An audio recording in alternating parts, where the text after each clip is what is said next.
Hello again and welcome back to my YouTube channel. My name is Deepa Robbins from DeeZinesByD, and today I'm going to be creating a masculine leaves card, which you can use for any type of masculine event you may have. It could be for birthdays or maybe even Father's Day that's coming up. Now the main thing that I'm going to be doing here is using this big leafy die to be the focal point on the front of my card and to also use it as a design element on the inside of my card. By doing this, I tie in the theme of the front to the inside of the card, creating one fluid card. And this is what I would like to call a video where I show you the inside and out of the card, so I call it inside and out. In this video, I use a few different techniques to make this card, which include die cutting, stamping, and foiling. And there's also a few little tips and tricks in there to help you out along your card making journey. So let's get into it and start making this card. So the first thing I'm doing is I'm using this green promenade color cardstock. I got it from Amazon and it has this really deep green in it. So any other deep colored green cardstock would work.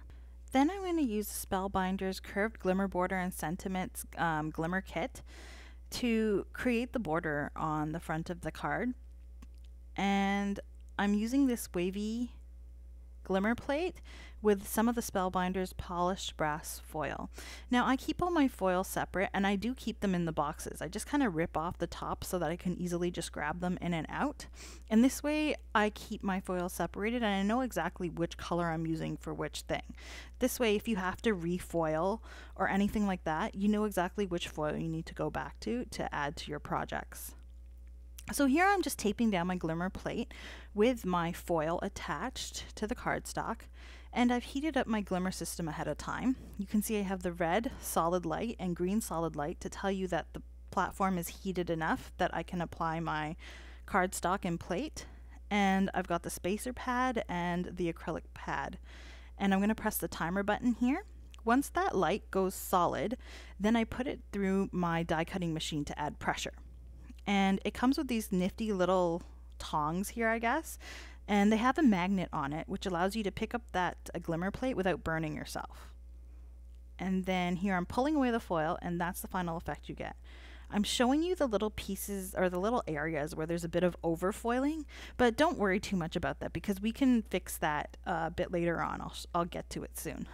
So now you see I have a bit of the cardstock here that I have to finish the border with. So I've kind of lined it up, and I'm not using new foil. I'm actually using that foil I used before. One of the biggest things I hate doing is wasting foil. I feel like any little bit I throw away, I'm just throwing money away. So I try my best to use all of my scraps like this, and even the scraps that I have left there, I'll keep them aside and I'll use them for other projects as well. So in the same fashion, I've cut off any extra foil, and I'm going to be putting this on my glimmer system again, which is still heated. I am going to place it down with the plate, then the foil, then the cardstock. Then I'll put my spacer pad on top and the acrylic pad. And then I start the timer. Once that flashing green light turns solid, I'll go and put it through my die cutting machine again, and you can see there's a bit of overfoiling there by the join. Like I said, don't worry. So there's that overfoiling. I'm actually using an eraser, and this is a really neat tool by Couture Creations. It's actually their detailing tool, and that's just a little eraser on the end there that spins. So it kind of just gets all the extra foil that you have on your cardstock. Now here you're going to see the inside of this cardstock is white. It's not completely colored throughout. So you can see everywhere that I have erased, there's little marks. And my trick is to use this Holtz Distress Glaze, and I just kind of rub it lightly, just a little bit, over top of all of those erased areas. And what it does is it kind of saturates that cardstock to bring out the green. Right now you can see little marks, but once it dries you can't really tell that there was anything there at all. So now I'm going to go ahead and foil my happy birthday sentiment, which also lines up very nicely there. And you just want to make sure that your foil is enough to cover that whole sentiment, which is what I'm doing here. Once taped, I'll go ahead and foil it again. And here's the final result. So again, I'll use that magnetic tool to get rid of my plate. And I just want to show you this little tip. So sometimes there's areas over your foiled areas that you have to kind of erase. And when you do that, it kind of dulls your foil a bit. And when that happens, again, I turn to my Tim Holtz Distress Glaze and I just kind of rub a little bit on top. Once it dries, you won't see any of those marks there, and your foil will be shiny again. So that's my little tip. Next, what I'm going to do is cut out that portion at the bottom of the cardstock.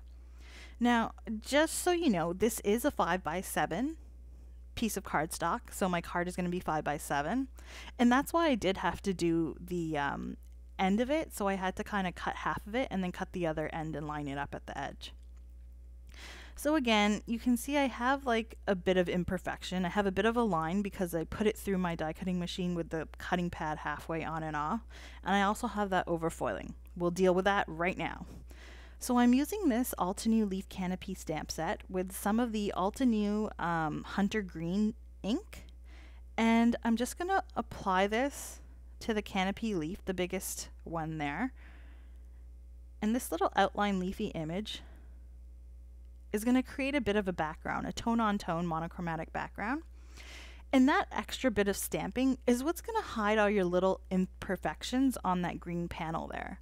So this is a little tip that you can use if you ever do anything where you end up kind of making little errors like I've done. I've got overfoiling, I've got marks from my cutting pads. There's always a way to fix it, so never just throw your project away. This is a perfect way to fix this type of thing. And I'm showing you here, I've got ink on my foil. All you have to do is dab off the excess ink, because anywhere that it's foiled, the ink will just bubble up. And it's important to do that before you do the next bit of stamping or you rub it with your finger, because then it's going to create a smudge mark. So here, sorry my head's getting in the way here, I'm repositioning the stamp because I had it on my, my tonic platform a bit too high. So I think I'm just filling in the extra little bits here with the stamp, just to kind of make sure that it looks like one complete thing. And I do a little bit more at the bottom there, and that should complete the background of my front panel. And you can see all these little errors, you can't really tell anymore, right? So next, I went ahead and used the Simon Says Stamp Outline Cluster Leaves die. So this is my focal point die. And it's a nice big wispy leaf element. And I'm gonna put glue on the main vines, not all of it, just the main vines, and stick it on so that those leaves, as I show you, are still able to lift up. I don't want them to sit flat. I want them to have a bit of dimension and create a little shadow. Now here I'm showing you that I cut out the same die using some Sizzix Opulent Matte Metallic Gold cardstock, and I'm going to use these little leaves to go in the centers. So this is the exact same die that I used to cut out the green leaf, and now I'm adding the centers, which would be the negative portion of the die, into my die cut that's on the front of the card. So I'll continue to add my leaves in this fashion.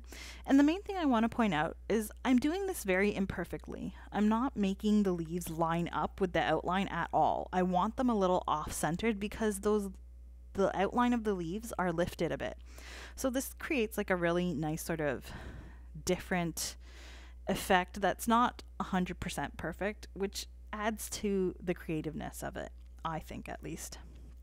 So I'll go ahead and place the rest of those leaf centers in there, and that's partly why I kept the negative leaf centers inside my die. This way I know exactly which leaf goes where.